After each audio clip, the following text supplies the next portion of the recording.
That's it for this module. We learned quite a bit about inserting documents.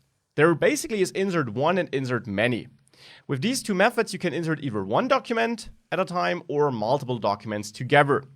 There also is the insert method like that, but it's not recommended to use that anymore. Insert one and insert many are clearer about what they do.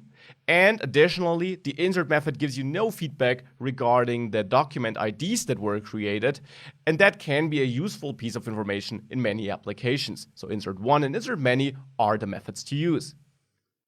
We also learned about ordered inserts.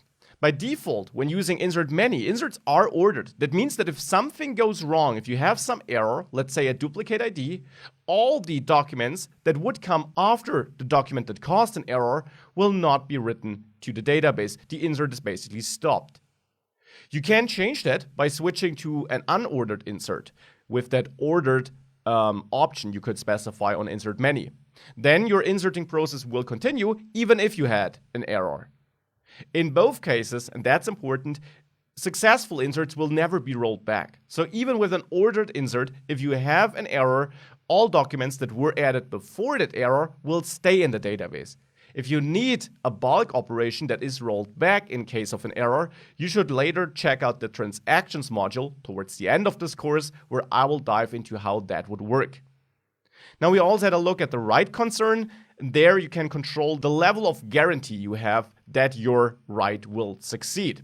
Because you have that storage engine handling your write operation, keeping a journal, which is like a to-do list of tasks it needs to do, and you can either wait for that journal being updated or you don't wait for this.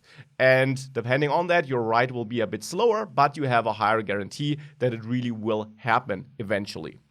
Choose the value of that option. So whether you want to wait for journaling, or maybe you don't even want to wait for the server to respond to your write request, choose that on your application requirements.